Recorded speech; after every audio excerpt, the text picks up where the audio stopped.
dankie. Julle kan maar weer gaan sit. Ja, julle is meer as welkom.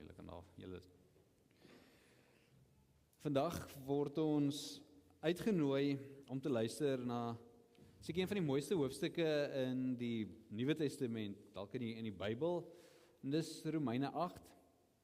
Dis 'n hoofstuk wat nie baie van ons vra noodwendig antwoord nie, maar wat ons wil herinner wie die een is wat ons vashou. Ons kom vanoggend, soos Christene, na ander plekke toe gaan, by mekaar, nie om God te kom oortuig om ons lief te hê nie, maar omdat God ons eerste lief gehad het, en ons hier by mekaar bring. Ons hulp is in die naam van die Here wat hemel en aarde gemaak het, wat sy verbond vir altyd onthou, en nooit die werk van sy hande laat vaar nie. Genade en vrede vir julle van God ons Vader en die Here Jesus Christus deur die kragtige teenwoordigheid van die Gees. Dit is lekker om by julle te wees en welkom by hierdie diens. Kom ons bid saam.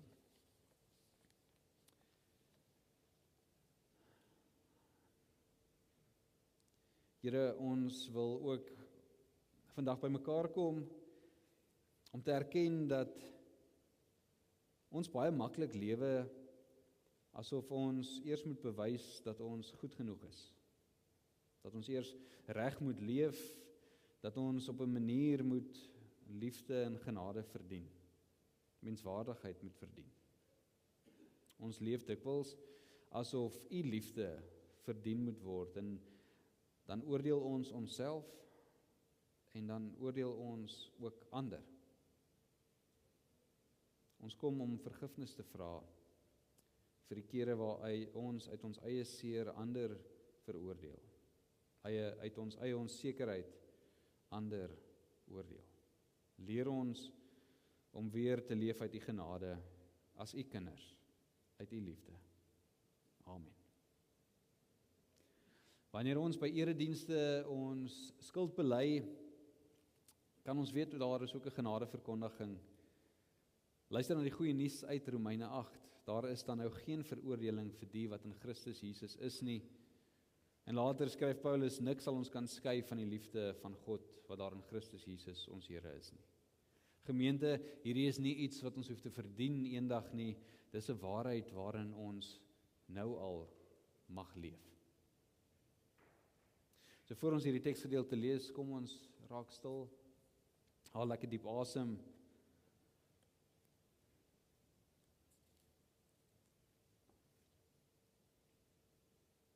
Here, maak ons ore oop, nie net vir nuwe kennis nie, maar vir 'n nuwe verbeelding. Help ons om raak te sien wie U werklik is, en laat hierdie ontdekking ons vandag verander. Amen. Ek lees vir ons Romeine 8 van vers 26 af. Jy kan saam volg in die vertaling wat jy by jou het, as jy wil saam lees. So kom die Gees ons ook in ons swakheid tot hulp, want ons weet nie mooi waarvoor ons behoort te bid nie, maar die Gees tree self vir ons in met versigtinge wat nie verwoord kan word nie. Hy wat die harte deurgrond, weet wat die bedoeling van die Gees is, dat hy volgens die wil van God vir die heiliges intree. Ons weet dat God alles ten goeie laat meewerk vir hulle wat hom liefhet, vir hulle wat volgens sy voorneme geroep is, want hy het hulle wat hy reeds tevore geken het, ook vooruit bestem om gelykvormig aan die beeld van sy seun te word, sodat hy die eerstgeborene onder baie broers kan wees. En diegene wat hy vooruit bestem het, het hy ook geroep, en diegene wat hy geroep het, het hy ook vrygespreek, en diegene wat hy vrygespreek het, het hy ook verheerlik. Wat sal ons dan hiervan sê? As God vir ons is, wie kan teen ons wees? Hy wat selfs sy eie seun nie gespaar het nie, maar hom ter wille van ons almal oorgelewer het, hoe sal hy nie ook saam met hom alles aan ons skenk nie? Wie sal die uitverkorenes van God aankla? God is die een wat vryspreek. Wie sal ons veroordeel? Dit is Christus wat gesterf het, meer nog wat opgewek is, wat ook aan die regterhand van God sit en wat ook vir ons intree. Wat sal ons van die liefde van Christus skei? Swaar kry of benoudheid of vervolging, honger of naaktheid, gevaar of swaard? Soos daar geskryf staan, ter wille van U word ons die hele tyd aan die dood oorgelewer, word ons as slagskape beskou. Maar in dit alles is ons selfs meer as oorwinnaars deur hom wat sy liefde aan ons bewys het.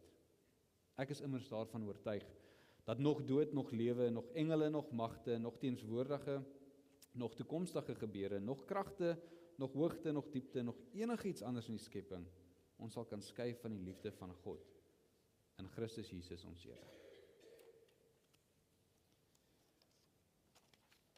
Ek dink hierdie hoofstuk het seker een van die mooiste sinne wat ons kan lees in die Bybel, né?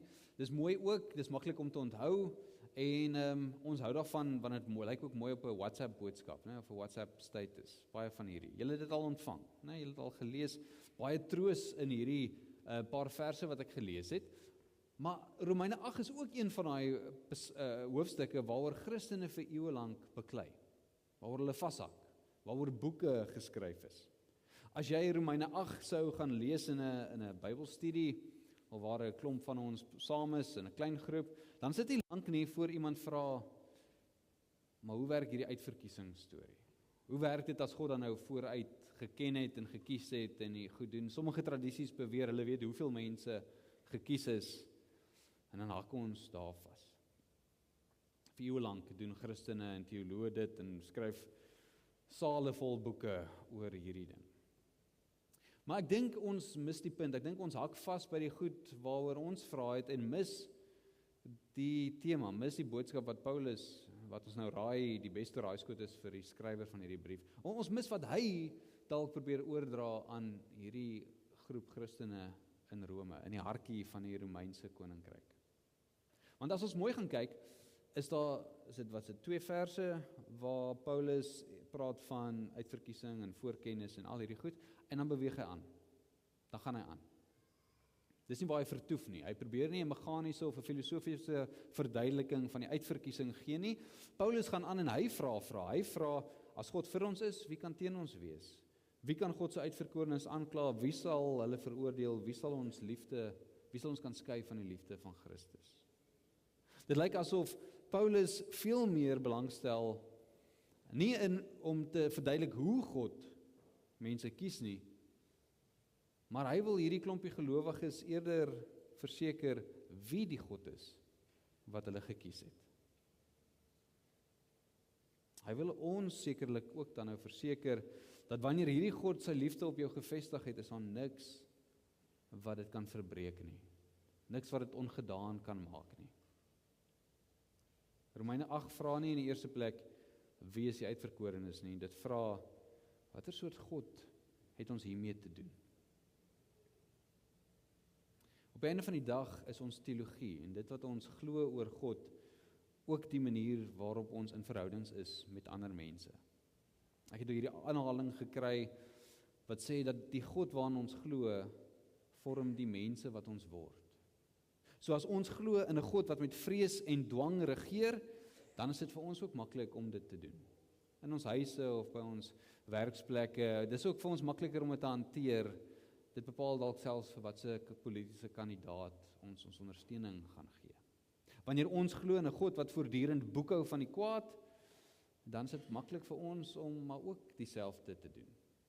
As ons glo in 'n God wie se liefde ons moet verdien, van wie ons moet waardig wees, dan is dit maklik ook die geval dat ons verhoudings transaksies raak. Dat mense hulle self moet waardig bewys. Ek dink Paulus vra vir hierdie klompie Christene, wat gebeur as God se liefde voor enigiets kom wat jy gedoen het? Voor jou prestasies, voor jou verdienste, watter soort mens is jy dan? Wat 'n soort mens word jy dan? En ek dink dis die hartklop van Romeine 8.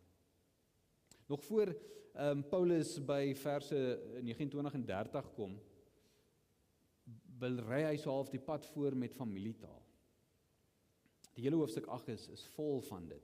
Nee, hy sê ons het nie 'n gees van slawerny ontvang of vrees ontvang nie, maar 'n gees van aanneming tot kinders.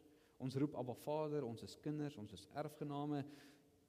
Selfs die skepping wag op die openbaarmaking van die kinders van God. En Paulus vleg hierdie taal reg deur die hele hoofstuk daai bekende ketting, nee, wat ons in 29 en 30 sien, wat begin met die voorkennis en eindig met die verheerliking, moet ons binne hierdie taalstruktuur wat Paulus is sien. Want jy sien, wanneer die mense in die Romeinse ryk, veral as jy bly in die hartjie van die koninkryk, die hartjie van die Romeinse ryk, wanneer jy die woord aanneming hoor, dink jy nie aan 'n babietjie wat nie 'n huis het nie.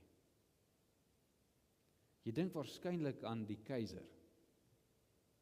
Jy dink waarskynlik, want jy ken die storie van Julius Caesar. Ek gaan nou hierdie naam in Engels gebruik, meeste van ons ken dit ook so, né? Want Julius Caesar het 'n kind aangeneem, Octavius, wat later bekend staan as Augustus.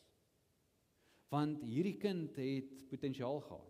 Hy het gewys dat hy sal kan voortbou op dit wat Julius Caesar wou begin het. En as toe Julius Caesar sterf, word hy as God verklaar, so Augustus raak dan die seun van God. Dis in hierdie Romeinse ryk waar Paulus sê, daar's 'n ander storie. Daar's 'n ander Here. Daar's 'n ander God. En Octavius, wat Augustus word, hy neem dan vir Tiberius aan, en die hele tyd gaan dit oor, die aanneming gaan oor iemand soek en iemand kry wat jou werk kan voortsit, wat jou naam kan dra. En dan doen Paulus iets merkwaardigs, want hy's 'n Jood ook. Hy vat hierdie harde Romeinse begrip van aanneming en dan vul hy dit met die verhaal van Israel, want Israel verstaan familie anderse. In Israel se ontstaansstorie is dit altyd God wat mense kies om syne te wees. God kies vir Abraham, God kies vir Israel, nie omdat hulle die magtigste is, of die slimste is, of die beste is nie, inteendeel. En dan sê Moses in Deuteronomium, weet julle hoekom het God julle lief? Want God het julle lief. Daai is 'n sirkelredenasie wat ek julle uitdaag om te gebruik wanneer iemand vir jou vra, hoekom het jy my lief? As jy vir hulle gaan sê, want ek het jou lief, gaan hulle dink jy's te lui, of jy let nie op nie, né? Wanneer iemand vir my vra, hoekom het jy my lief, wil hulle hê ek moet sê, wat het ek opgelet? Wat is 'n eienskap? Wat is aantreklik aan hulle? Hoekom het ek hulle lief? Hierdie sirkelredenasie is dalk juis die punt, né? Want God se liefde word nie bepaal deur Israel se waarde of hoe oulik hulle is of hoe wonderlik hulle is nie. Israel se waarde word bepaal deur God se liefde. Die genade begin by God. Hulle behoort aan God voordat hulle gehoorsaam is. Israel behoort reeds aan God nadat hulle uit Egipte uit gevlug het, en dan eers ontvang hulle die wet in Sinai. Ek dink dis die ritme van die Bybel.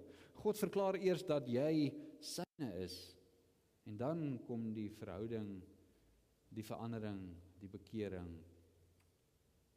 Paulus neem hierdie bekende Romeinse beeld van aanneming en dan vul hy dit met die evangelie van genade. Aanneming gaan nie nou meer oor 'n kind wat die Vader se eer moet beskerm en 'n nalatenskap moet voordra nie. Dis baie keer hoe ons nog dink ons rol as Christene is, dat ons die Vader se eer moet beskerm. Paulus sê, die Vader kies sy kinders sodat hulle kan lewe, sodat hulle kan vry wees. Sy liefde en genade is die eerste beweging. En dan verander vers 29 en 30, of hoe dit ons klink ten minste. Die wat vooruit geken is en bestem is en geroep is en vrygespreek is verheerlik. Paulus praat en gebruik hierdie werkwoorde in die verlede tyd, asof dit klaar afgehandel is. Maar ek wil as ons dink aan hoe Jesus verheerlik is, dan voel ons baie maklik, ons is dan nou nie verheerlik nie. Hoe kan Paulus skryf asof dit gedoen is? En ek dink dit is omdat Paulus nie besig is om 'n sistematiese teologiese handboek te skryf om vir ons te verklaar hoe dinge werk nie, hoe die uitverkiesing werk nie, hoe die genade werk nie. Hy is besig om 'n baie dieper vraag te vra. 'n Dieper vraag te antwoord ten minste. Hy is besig om te skryf vir 'n klompie mense wat swaar kry. Hierdie is 'n pastorale brief. Hulle vra, kan ek hierdie God vertrou? Hierdie God wat jy my van vertel, geopenbaar in hierdie Jesus Christus, die opgestane Here, kan ek hom vertrou, of is hy soos al die ander gode, wat net gaan iets doen as ek genoeg gee, goed genoeg is? Kan ek hom vertrou wanneer ek twyfel? Kan ek hom vertrou dat sy liefde en sy genade gaan hou wanneer ek sukkel? Wanneer ek sukkel om loyaal te wees, want ek bly in die hartjie van die Romeinse ryk wat my lojaliteit eis vir 'n klomp ander goed. En as ek in die versoeking kom om toe te gee, gaan sy liefde hou, of gaan hy my weggooi? En dan beweeg Paulus aan. Paulus gaan probeer nie verder hierdie ding ontleed nie. Hy begin amper so sing, hy kry hierdie momentum, met 'n klomp lekker korter sinne, 'n vraag na vraag. Hy gebruik die styl van 'n hofsaak, waar die regter of die aanklaer roep, as God vir ons is, wie kan teen ons wees? Wie sal God se uitverkorenes aankla? Wie sal ons veroordeel? Paulus roep die aanklaers, en dan sal stilte. Die hofsaak stort so half in een nog voor hy begin het, want die uitspraak is reeds gelewer. Daar is nou geen veroordeling vir die wat in Christus Jesus is nie. Weer gebruik Paulus hierdie Romeinse idee en beeld, en hy draai dit. Want die regter, die een wat die absolute reg en gesag het om te veroordeel nie. Hy gaan nog verder. Die regter word nou ook die advokaat, die een wat intree. Ek dink baie van ons lewe partykeer nog steeds met hierdie idee van 'n God wat maar moeilik lief is vir mense soos ons. Wat die voortdurend kwaad is en kyk na ons foute en ons sonde, en Jesus wat so half moet skerm vir ons. En sê asseblief gee hulle net nog 'n kans, asseblief wees lief vir hulle, asseblief vergewe hulle. Ek dink Paulus wil vir ons 'n ander prentjie gee. En Paulus probeer vir ons sê dat as hierdie God alles gegee het, sy seun gegee het, homself gegee het, hoekom sal hy iets terughou wanneer jy hom die nodigste het? Wanneer hierdie Christus mens word om by ons te wees en dan ook sy lewe gee, hoekom sal hy jou versaak in jou donkerste tyd? Hierdie liefde van God is nie reaktief nie. Reaktiewe liefde sê, ek het jou lief omdat jy getrou is, omdat jy hierdie eienskap het, omdat jy dit verdien. God wat liefde is die bron, dis kreatiewe liefde, dis liefde wat sê, ek het jou lief en daarom kan jy vry wees, kan jy die mens wees wat ek jou gemaak het om te wees, kan jy veilig wees om jou vrae te vra en te wonder. Ek dink dit is die ritme van die evangelie. Christelike geloof, die lewe as 'n Christen is nie 'n lang uitgerekte poging om God te oortuig dat ons net in die hemel kan kom nie. Dis 'n lewenslange ontdekking, 'n avontuur, 'n ontdekking van die liefde wat ons omring het, vandat ons harte begin klop het. Nadat Paulus nou die hoftoneel gebruik het, dan beweeg hy aan, en dan raak dit verhoudingstaal. Wat kan ons skei van hierdie liefde? Die evangelie gaan ons op die ou einde van die dag nie net oor hoe ons sondes afgeskryf is nie. Dit gaan oor aan wie ons behoort, waar ons identiteit lê, en dit bepaal 'n klomp goeters. En dan begin Paulus hierdie lys maak van die dinge wat gelowiges die meeste laat twyfel, as jy nou onthou waar hulle bly ook, verdrukking en benoudheid en vervolging en honger en naaktheid en gevaar. En jy moet weet, Paulus skryf natuurlik mos nou nie uit die gerief van 'n studeerkamer soos sommige dominees nie. Nee, hy skryf as iemand wat vervolging en naaktheid en die swaard ken. En hy skryf dit vir mense wat veiligheid verloor het en familielede verloor het en besigheid verloor het, omdat hulle in die hartjie van die Romeinse ryk weier om te bely dat die keiser hulle Here is. Maar 'n tereggestelde Jood wat aan 'n paar mense verskyn het, dit is ons Here. Paulus ontken nie die werklikheid van pyn en lyding nie. Romeine 8 is vol van dit. Daar staan hoe die skepping sug, hoe ons sug, hoe die Gees sug in ons. Christelike hoop is nie die goedkoop oppervlakkige ontvlugting van die werklikheid en die swaar kry en die pyn en lyding in hierdie wêreld van mens wees nie. Dis hoop binne in hierdie werklikheid. Paulus maak 'n interessante skuif. Hy gebruik Psalm 44 Om U ontwil word ons dan die hele dag lank doodgemaak, as slagskape beskou. Dis 'n baie vreemde vers om te gebruik as jy mense wil moed inpraat. En dis dalk hoekom dit pas. Want Bybelse hoop begin nooit waar ons die lyding van die wêreld ontken nie. Dit begin nooit waar ons maak asof daar nie pyn is nie. Dit gebeur nooit, dit is nie die misbruik van alles wat in goeie meewerk nie.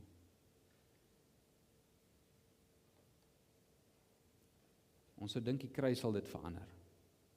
God se teenwoordigheid by ons, die oomblik toe dit die meeste saak maak, is ook in die grootste pyn en verlatenheid. Dis aan die kruis. God bly nie op 'n veilige afstand van ons pyn nie, hy kom stap by ons pyn in, om saam met ons daar te wees. Swaar kry is nooit 'n bewys dat God ons verlaat het nie. En dan kom Paulus net om dit nog moeiliker te maak, en hy sê, ons is meer as oorwinnaars in al hierdie dinge. Dit kan onmoontlik beteken dat Christene nooit sal swaar kry nie, of sal misluk nie, of siek word nie. Oorwinning lê nie in die feit dat jou lewe geen probleme het nie. Oorwinning is dalk in die feit dat jou lyding en pyn nie die finale woord het nie. En dan kom hierdie indrukwekkende belydenis. Ek is daarvan oortuig dat nog lewe, nog dood, nog lewe. Hier klomp goed wat ons nie kan skei nie. Wat interessant is, die Romeine, hierdie klompie Christene lewe onder die duim van meesters van teregstelling. Die Romeinse ryk weet hoe om mense tereg te stel, op die mees gruwelike maniere, maar nie die dood nie. En dan moet hulle lewe, as jy nie sterf in hierdie koninkryk nie, moet jy belasting betaal, jy moet swaar kry, en ook nie daai soort lewe nie. En ook nie engele of owerhede of magte nie. Nie geestelike magte nie, maar ook nie die politieke mag van Rome, wat jou forceer om te bely dat die keiser jou Here is nie. Ja, hulle gaan jou liggaam kan seermaak, maar hulle bepaal nie jou identiteit nie. Ook die teenswoordige of toekomstige dinge nie, nee, baie van ons vrese leef mos maar daar. In die week wat kom, die dinge wat kan gebeur, die goed wat ons nou saam met ons indra hiernatoe. Paulus plaas dit alles binne in hierdie omvattende liefde. Nog hoogte, nog diepte. Blykbaar in hierdie tye het baie mense geloof geplaas in astrologie. Nee, daai goedjies wat jy in die huisgenoot kry, van jou sterretekens. Ek weet nie of dit nog daar is nie, ek weet nie wie lees dit nie, maar nie dit nie, maar ook niks anders. Nie ons verlede of ons grootste fout of ons gesondheid of ons status of inkomste of besittings of waar ons bly, het die laaste sê nie. En dan raak Paulus se lys op, en hy sê dood eenvoudig, as jy enigiets anders kan dink, sit dit by hierdie lys. Dit ook kan ons nie skei van die liefde van Christus nie.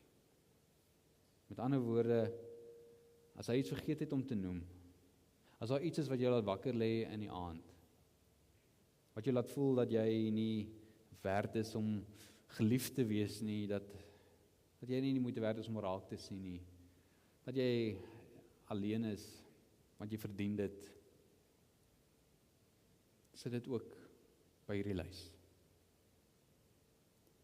Dis alles in die skepping en kan nooit groter wees as die Skepper se liefde nie. Paulus vra vir ons, ek gaan nou afsluit met hierdie laaste beeld, Paulus vra vir ons nooit dat ons eers hierdie tipe liefde moet leef voor ons dit kan ontvang nie. Die volgorde is anderste. Ons leef nie met liefde en vergifnis en genade sodat God ons kan lief hê nie. Ons doen dit omdat God liefde is, die bron is, die ground of being, die bestaan. Ek dink meeste van julle ken 'n oomblik, dalk was dit toe jy trou, toe jy 'n kind gekry het, 'n klein kind. Maar daar gebeur 'n oomblik waar jy iemand ontmoet, dalk vir die eerste keer 'n hartklop hoor of 'n sonar sien, of iemand raakloop wat jou lewe gaan verander. En in daai oomblik besef jy en jy weet, my liefde het reeds 'n besluit geneem. Ek weet nie wat gaan gebeur nie, ek weet nie hoe moeilik die toekoms gaan wees nie, ek weet nie wat se siekte en welvaart, wat se moeilike dae en lekker dae, vreugdes en teleurstellings voorlê nie, maar dit alles sal gebeur binne in die liefde wat ek beloof by hierdie troue, hier in die geboortesaal. Ek dink dis die prentjie wat Paulus vir ons wil gee van God.